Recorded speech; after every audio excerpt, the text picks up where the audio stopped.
Heroes of the Miami Valley. What is your definition of a hero? Some are easy to identify. You see them on the front lines in battle, charging into burning buildings to save total strangers without any thought to save their own lives.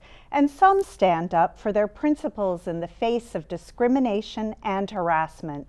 The list could go on and on. Everyone who has lived in Dayton for any length of time knows the names of the famous from our town. John Patterson, Irma Bombeck, the Wright brothers, and Paul Laurence Dunbar, just to name a few. They may be heroes to many, known for their accomplishments and good deeds, but there are a few you may not have heard of who have eclipsed the ordinary through sheer will and bravery. I'm going to talk about them today. But first, let's have some fun with these Miami Valley folks. Let's see who you know. Can anyone guess that Centerville native? A.J. Hawk. Former Centerville Elks, Ohio State Buckeye, and NFL football player, current podcast host. Hometown Dayton. That's right, Martin Sheen. And this very talented man, hometown Springfield, our very own John Legend. This one, hometown of Cleveland, but he made his home in the Miami Valley for many, many years. It's Phil Donahue.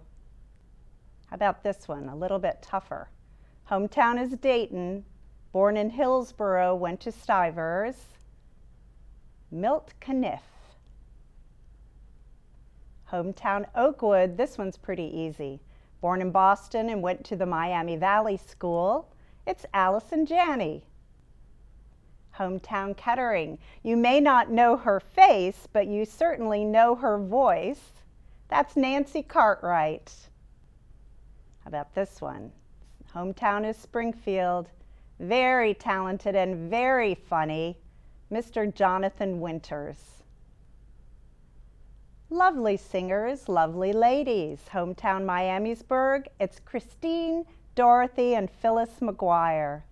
This amazing athlete,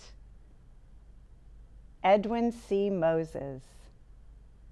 Let's get to our heroes. I'm going to focus on a few people we would all consider heroes, but who believed themselves just ordinary people who had been asked to do a job. From our greatest generation and serving during World War II, we have three heroes who were the bravest of the brave. They were awarded our country's highest military decoration, the Medal of Honor, which was first conceived and presented in the Civil War. Interestingly, there have been just one female honoree. Mary Edwards Walker received the Medal of Honor for her efforts during the Battle of Bull Run. During Vietnam, the Miami Valley had three Medal of Honor recipients. The first, Lance Corporal Joe C. Paul, born in Kentucky but raised in Dayton, enlisted in the Marine Corps at the age of 17.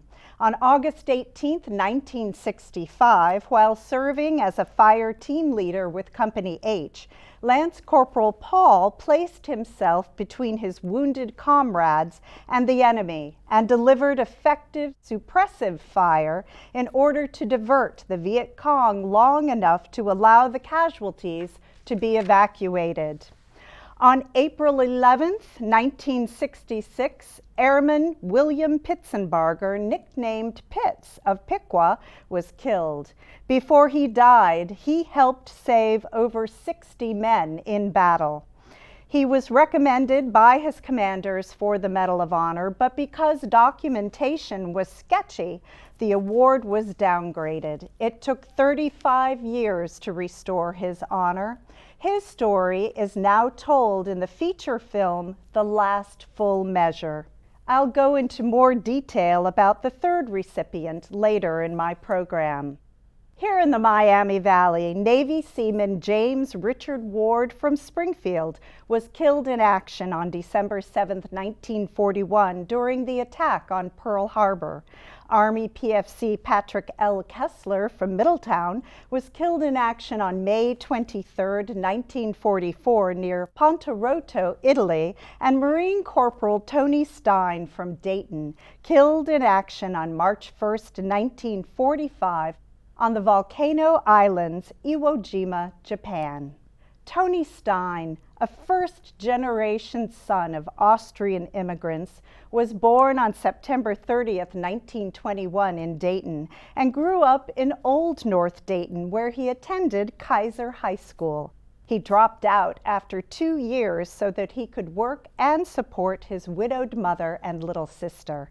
He's remembered as being fearless and aggressive, someone who stood up for the little guy, and was even a 128-pound Golden Gloves champion.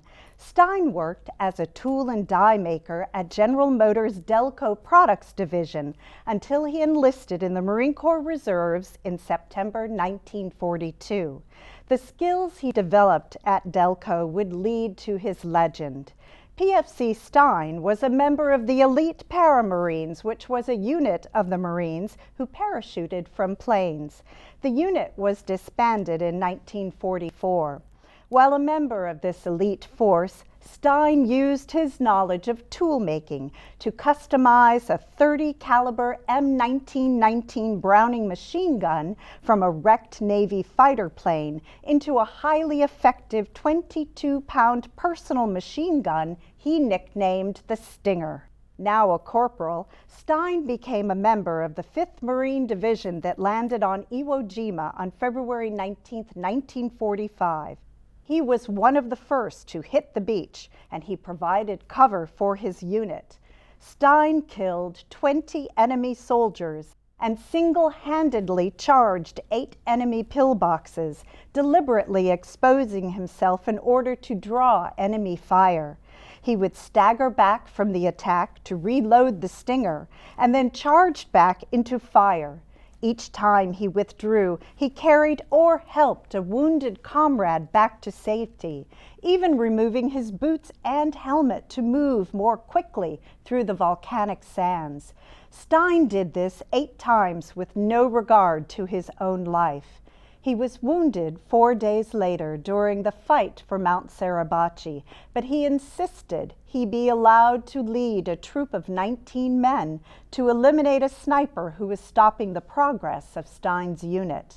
On March 1, 1945, following days of intense combat on Iwo Jima, Corporal Stein was killed in action by enemy fire. The Marine Corps have a drill called the Tony Stein Workout. It attempts to replicate what Tony Stein did on Iwo Jima so that the Marines would never forget what a heroic and almost superhuman feat Stein accomplished. The workout starts with a 25-meter sprint, 10 kettlebell swings to replicate the loading of the machine gun, then a fireman's carry of another Marine, generally weighing between 140 and 200 pounds, followed by a 25-meter carry of 2 30-pound ammo packs. To do what Tony Stein did, the Marine must complete this process a total of 8 times. Only unlike Tony Stein, present-day Marines are not doing it with enemy gunfire blazing. Stein was first buried with his unit on Iwo Jima, but was moved back to Dayton in 1948.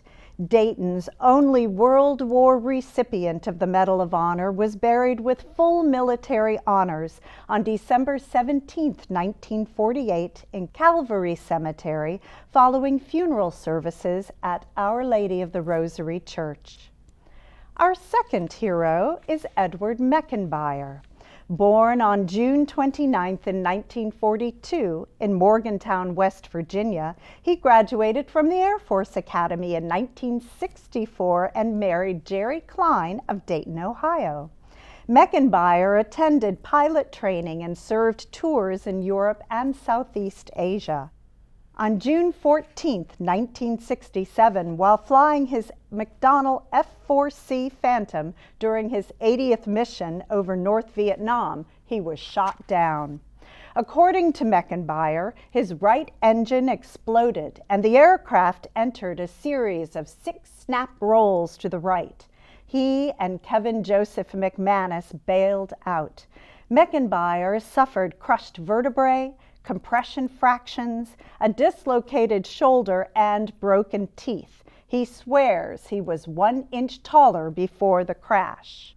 Mechenbier was taken prisoner by the North Vietnamese and remained a prisoner of war in Hanoi for 5 years, 8 months, and 4 days.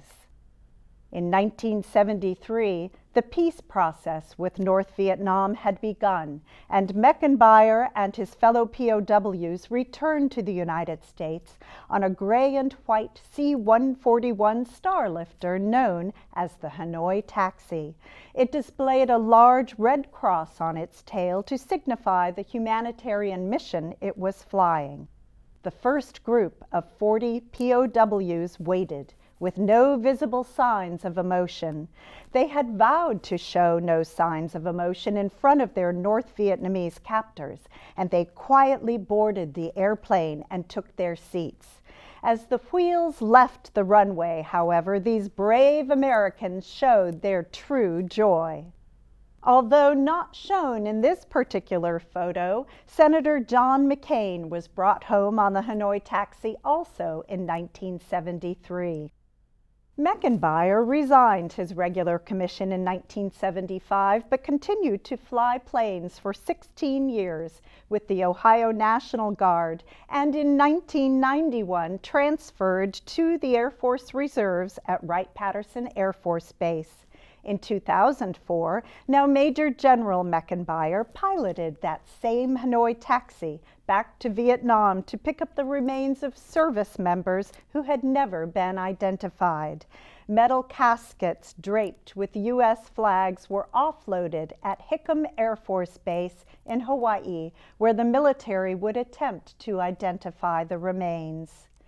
The Hanoi Taxi withdrew from service after almost 40 years and was the last C-141 to be retired. Besides bringing the POWs home, the plane flew Bob Hope and other USO entertainers to Vietnam, transported troops during the Gulf War, provided evacuation for those seeking refuge from Hurricane Katrina, and flew other medical evacuation missions for hundreds of ill and injured people. It was restored to its white over gray livery in 2005, and in a formal retirement ceremony was housed on permanent display at the Air Force Museum. The pilot for that last flight was General Edward Mechenbier. Signatures of the freed prisoners have been preserved on the Flight Engineers panel, and other plaques, documents, and photographs attest to the C-141 Starlifter's heroic history. General Edward Mechenbier retired as the oldest pilot and former POW still on active duty. His memoir, entitled Life on a $5 Bet, comes with a bet that he made with his father that he would not be accepted into the Air Force Academy. Of course, that was a bet he lost. General Edward Mechenbier is now retired and lives in Beaver Creek, where he and his wife Jerry have 5 children, one of whom is a Vietnamese girl whom they adopted in 1975. General Mechenbier can often be seen at air shows and other aviation events, but the Miami Valley also boasts some quiet heroes. Have you heard of Joseph Desch? He was the research director of a top-secret project later known as the Dayton Codebreakers. Their mission was to break the German Enigma code. Joseph Desch was born in Dayton in 1907. He came into the world at the right place and time to become an inventor. Dayton had hundreds of tinkerers and craftsmen. His grandfather, father, and uncles were wagon makers, woodworkers, and blacksmiths and precision tool makers. At the age of 11, Desch discovered the radio, and it was only natural that he would start experimenting with its various components. As a teenager, he taught himself to blow glass so that he could create vacuum tubes. He ordered so many original and unusual chemicals for experiments that one day a chemical company representative showed up at his house looking for the chemist, Mr. Desch. His parents directed the man to the boy in the basement. Desch graduated from the University of Dayton as an electrical engineer and began work at General Motors Radio.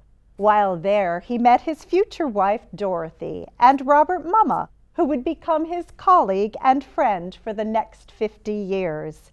His career took him to Telecom Laboratories, the Frigidaire division of General Motors, and then to NCR, where he established himself firmly in electronics research. During World War II, Germany believed that its secret codes for radio messages were indecipherable to the Allies.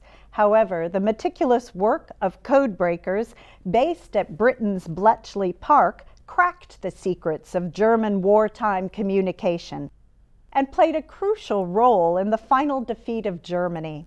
The Enigma machine enabled its operator to type a message, then scramble it using a letter substitution system generated by variable rotors and an electric circuit. To decode the message, the recipient needed to know the exact settings of the wheels. German code experts added new plugs, circuits, and features to the machine during the pre-war years, but its basic principle remained the same. When the U.S. entered the war, the Navy turned to NCR to help crack the code. Desch, with his knowledge of radio, circuitry, and engineering, was a natural to head the team of engineers assigned to build a machine that would crack the Enigma's code. Desch's team worked in Building 26, a highly classified, securely guarded, and relatively isolated area of the NCR compound, which was located near the railroad tracks, better for secret nighttime shipments. This is a photo of Desch's daughter Debe in front of Building 26. Debe never knew of her father's contribution to the war efforts until after he had died. Desch's team worked day and night building a machine they called the bomb. Operating the bomb was a messy, hot, and cranky challenge. It was taller than a person and twice as long. The iron and steel machine, with miles of wires attached to thousands of vacuum tubes, would whir and grind as it spit out the possible letter combinations. Desch's engineering teams and the Waves constructed 121 bombs and sent them by rail to Washington, D.C. Only one machine remains intact. The bomb's contributions to the war effort is hotly debated, but its supporters, which include Navy commanders, believe that combined with Britain's ultra-decoder and more American ships with radar available to patrol the Atlantic, the bomb was an indispensable part of the Allied forces' naval successes. 54 German U-boats were destroyed after the bomb's invention. After the war, Desch could get back to the work that he loved. In 1946, he and Robert Mumma filed a patent application on an electronic calculator. Later, he and Mumma would work on the development of the NCR 304, the first completely solid-state computer. Many other patents would follow, and Desch would remain an integral part of NCR until his retirement in 1972. In 1947, Desch was awarded the Presidential Medal for Merit by President Harry S. Truman. Desch's contributions to the American war effort are impressive enough, but added to the constant strain of that type of work, we should note the personal sacrifices made by Desch and his wife. His ethnic background was German, and we were at war with Germany. Prior to his clearance by the Navy, he had to withstand a 3-hour interrogation which subjected him to insults and accusations, all designed to wear him down. When he'd finally had enough and told interrogators basically what they could do with their job, they told him that he had passed with flying colors. It was time to get back to Dayton and resume his duties. During those long months of working on the code, however, he was required to cut off all ties with his German relatives and endured constant surveillance by officers who were assigned to live in the 2-bedroom house Desch shared with his wife. The Dayton Codebreakers project was second only to the Manhattan Project, which built the atomic bomb. After the war, Mr. Desch served with distinction as a member of the National Security Agency Scientific Advisory Board, and in 2011, 20 years after his death, he was inducted into the NSA's Hall of Honor. His story is available on the DVD Dayton Codebreakers, produced by WISO and NPR's Eileen LeBlanc, and is available for checkout at Washington-Centerville Public Library. Like Tony Stein, Joseph Guy LaPointe Jr. from North Dayton paid the ultimate price for his service to our country. Born in 1948, Guy, as he was known, grew up watching Sky King and the Three Stooges, exploring creek beds and the woods outside his home. He also grew up beneath the shadow of one of the most violent decades of our history, the Civil Rights Movement and the Vietnam War. Both would have impacts on his young life. Guy developed an early interest in nature, and he hoped to become a naturalist like Paul Coop, an interpretive naturalist at the Alwood Audubon Center. Mr. Coop spent a lot of time with Guy, teaching him about prairie lands and meadows, reptiles and other wildlife, but especially birds. Guy had a keen interest in birds and could identify them by their songs and calls, plumage and habitats. Once, he and his friend Jean even sighted a living pink flamingo in a driveway in Dayton. Guy's childhood sounds idyllic, but there were troubled times ahead. Guy was an observant and thoughtful young man, and Dr. Martin Luther King's message of justice, equality, and hope made an impression on Guy. After he graduated high school, he and a couple of friends piled into Guy's clunker of a car and attempted to drive 600 miles from Dayton to Montgomery, Alabama, to support Dr. King and the marchers. But the car died just outside Nashville, and Guy had to read about Dr. King's "How Long, Not Long" speech in the Dayton Daily News. According to accounts from Guy's son Joe, his dad did march with Malcolm X in Louisiana, and these experiences solidified his resolve to be a conscientious objector to the war in Vietnam. Folk music and protest songs were also a big part of the 60s, and Guy, like a lot of his friends, learned to play guitar and sing. He had a beautiful voice, and his wife Cindy later recalled that. She said that she and Guy first locked eyes at a coffee shop housed in a church basement. Later, at a bar in Yellow Springs where Cindy had gone to listen to music with some friends, she again ran into Guy. This time, there was no denying the attraction between them.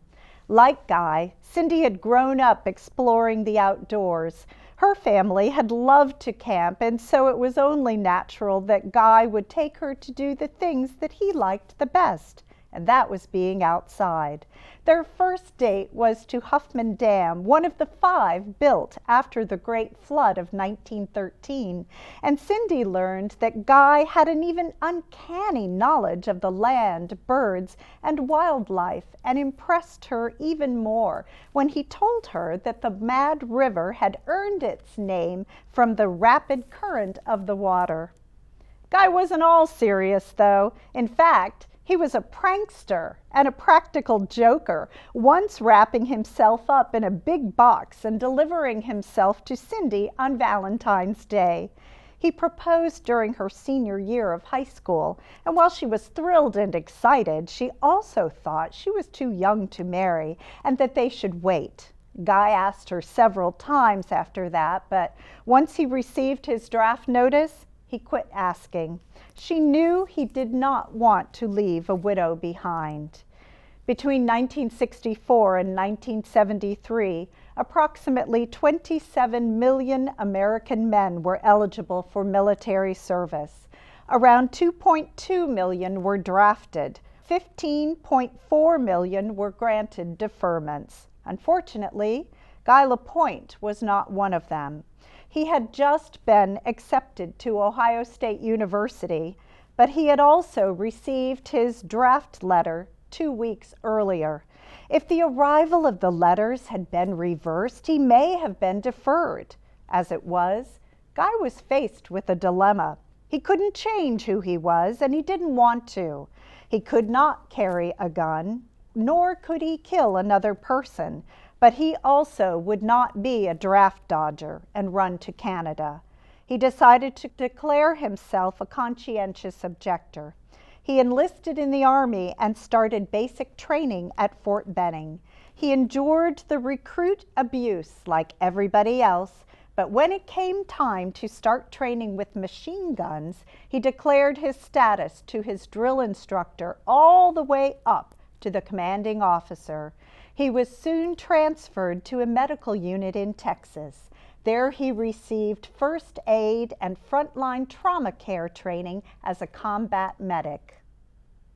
Back home, Cindy learned she was pregnant, and Guy obtained a 3-day pass so that he and Cindy could arrange to be married, which they did on August 23, 1968. The reception was held at Neil's Heritage House. Their honeymoon was short-lived, however, and Guy flew to Vietnam as part of the 101st Airborne, also known as the Screamin' Eagles. He settled into soldier life in Da Nang as a member of Troop B in the 17th Cavalry. He said that they traded the horses for jeeps. The guys started calling him Doc. Except for missing Cindy and his family back in Dayton, things weren't too bad. Doc was enjoying his work, patching up injuries, giving injections, and generally keeping so busy that he didn't have time to think about being lonely. He was an important part of Troop B, a fighting machine team, and the guys needed him. They depended on their medic. But as the war with the North Vietnamese Army heated up and Guy was stretched beyond his capacity, sometimes he was the only medic for 40 men. His unit continued to be drawn deeper into the line of fire. They were sent into the boonies near the Gulf of Tonkin in early 1969 and suffered casualties as a result. Worse than 9 injured and 2 killed was the fact that they had been hit by friendly fire. None of Guy's letters home to Cindy hinted at any sign of danger. Instead, he wrote of a hoped-for reconciliation called an R&R with Cindy and their new baby Joey in Hawaii. How beautiful Vietnam was with its bamboo trees and lotus flowers, and signing all his letters with either "Your loving husband" or "I love you more than the moon." To his father, he confided his fears, his concerns that he could not become too close with those with whom he fought side by side, because they could be gone tomorrow. In May 1969, Guy wrote to Cindy that the longed-for R&R had been approved. She should get the baby and herself ready for 6 fabulous days on the island of Hawaii. He would have plane tickets waiting for them at the airport. Back home, Cindy, her mother, and sister shopped for suitable clothes, but Cindy's heart wasn't in it. She couldn't shake the feeling that something was wrong. Things were just too good to be true. Guy's platoon was headed out again, being transferred to the war zone, but Guy wasn't going to go with them since he was slated for Hawaii that afternoon. When the medic didn't show up, Guy knew he couldn't let the men go without an aidman, so he suited up, grabbed his gear, and jumped aboard the helicopter headed on an assault mission. On Hill 376 at Tom Key, the helicopter landed safely. Two of the guys jumped out and chased after a couple of chickens they saw scurrying away. The other men yelled at the two to come back, but either they didn't hear them or they didn't care. From a hilltop bunker came a staccatoed stream of machine gun fire as it ripped through the two men, dropping them in an instant. It was chaos. Bullets were flying from all directions, but Guy, without regard for his own safety, saw only his wounded comrades lying unprotected in the field. Bag in hand, he ran through automatic fire, reached the men, and shielded them from gunfire with his own body as he administered medical aid. Guy was hit twice, but still he worked. It was a valiant effort, one that would earn him the Medal of Honor, but it would be awarded posthumously. All three men were killed by a hand grenade on Hill 376. Guy was 1 month shy of his 21st birthday. Back in Dayton, Cindy still prepared for the reunion in Hawaii. As instructed, she arrived at the airport to pick up her tickets, only to be told that there weren't any.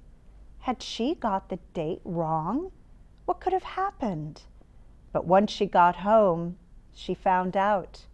She received a telegram stating that Specialist 4 Joseph Guy LaPointe Jr. had been declared missing in action. Cindy was in shock. Here she was with a brand new baby, a loving husband whom she adored, their whole lives ahead of them. Their family tried to reassure her Guy would be okay. They would find him. He was a survivor. He wouldn't take any unnecessary chances.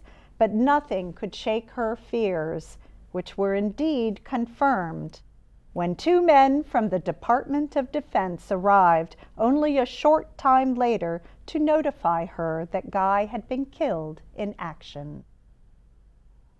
In 1999, with special permission from the communist government, survivors of Troop B, along with Cindy and son Joe, were part of a healing trip back to that hill in Vietnam where Guy had lost his life.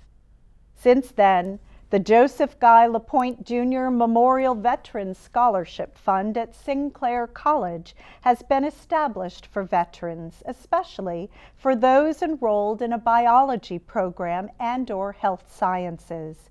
Several structures have been named in LaPointe's honor, among them a housing and medical complex in Fort Campbell, Kentucky, a medical heliport in Fort Benning, Georgia, and a portion of Ohio State Route 49 in Montgomery County has been designated the Joseph G. LaPointe Jr. Memorial Highway. In 2009, on the 40th anniversary of his death, Cindy and Joe were presented with the Medal of Honor flag during a ceremony at the LaPointe Army Reserve Center in Riverside. Joseph Guy LaPointe was a young man with dreams of working for either the National Park System, the National Audubon Society, or the Ohio Department of Natural Resources.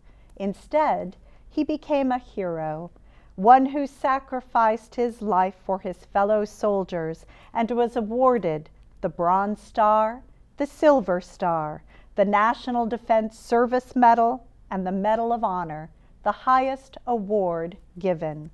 The citation notes LaPointe's gallantry and selflessness are in the highest traditions of the military service and reflect great credit on him, his unit, and the U.S. Army.